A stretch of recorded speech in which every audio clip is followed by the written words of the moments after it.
ready for Coach Kerr. Name and affiliation, please. What's going on, Steve? CJ Peterson, San Francisco Examiner. Is there any updates on Kevon's injury, and how does this affect your roster moving forward at the center position? No update other than, sprained ankle. I don't expect him to play, in the next couple of games. I mean, it was a significant enough sprain where it looks like he'll be out for a little bit, but we don't know. We won't know more until tomorrow. And that's I don't have anything else to say in terms of roster stuff. That's I haven't even given that one bit of thought.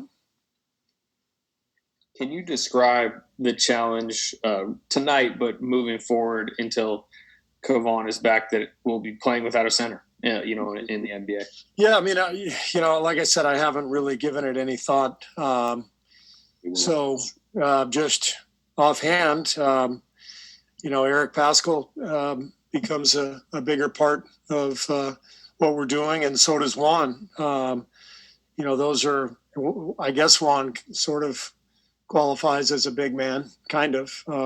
Eric definitely does. So, we'll be shorthanded. Draymond will play a lot of five, and Eric will get more minutes, and we'll see what happens from there. What did you think of Draymond's minutes at the five? I know you were monitoring those tonight. Well, I wasn't really monitoring his minutes at the five. I'd have a better answer for you after watching the tape. I was really just monitoring the game, and when Looney went out, we knew Draymond was going to play quite a bit at the five. I loved Draymond's energy tonight. He was pushing the ball. He was rebounding. He was defending like crazy. I think I said the other day, Draymond has just had a fantastic approach to the early part of the season, and he said himself that he's starting to get his wind and his rhythm, and I think it's coming in the next couple of weeks. This was, I think, the first time we've played him the entire first quarter and third quarter. So he looked like he was moving great, and he just does so many things for you on the floor, night in and night out. He's an amazing player. And just to follow up on Kevon, is there a plan for him to have an MRI or anything tomorrow? Yeah, I'm sure he is. I don't know exactly what the plan is. Okay. Steve, obviously, Kevon's numbers don't really jump off the screen to you when you look at statistics. But what does he bring to the center position for you guys? Obviously, without James, you guys are looking for some added minutes from him. But particularly, what does he do for you guys on the floor that really makes him such an asset? What does who do on the floor? Kevon Looney. Kevon. Yeah. Well, he's he's physical. He's similar to what I was just saying about Juan. Looney has that same kind of feel for the game.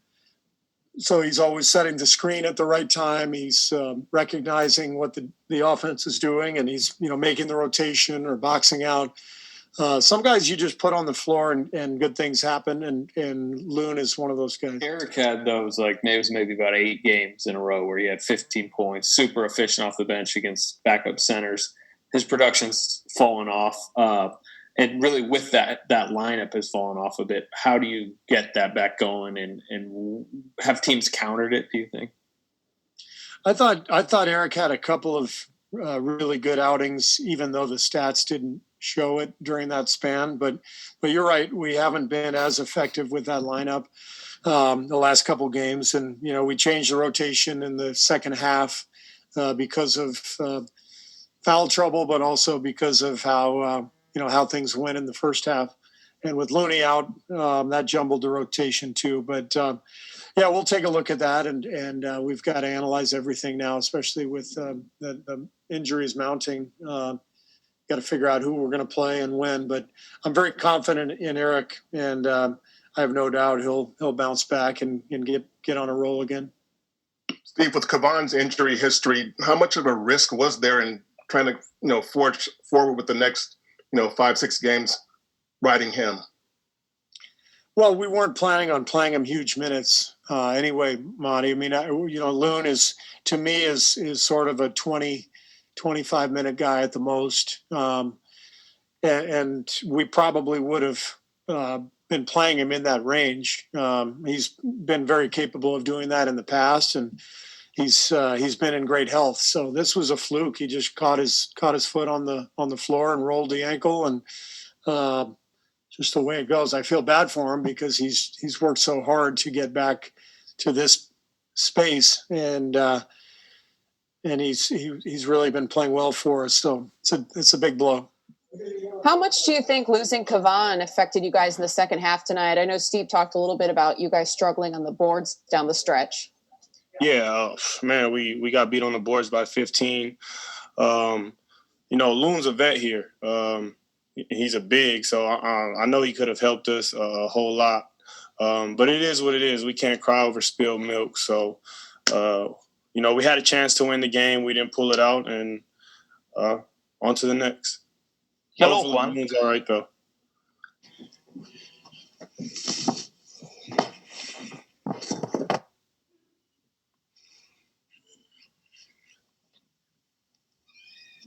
Hi, Steph. San Francisco Examiner. How much does this Kevon Looney loss affect you guys going forward? Obviously, having to play small ball without a true center. What is the next few games looking like for you guys, in your opinion? It's a tough loss. I don't know how long he's going to be out, but obviously with Wise out and now Loon kind of extremely thin at the center spot. It's going to be by committee, obviously, with Juan and EP and Draymond. And, we obviously have rebounding, difficulties, so we're going to have to continue to gang rebound and try to overcome those obstacles. But, injuries are obviously a part of every season. It's just wild when one position kind of gets, depleted like that. So we'll have a guy step up.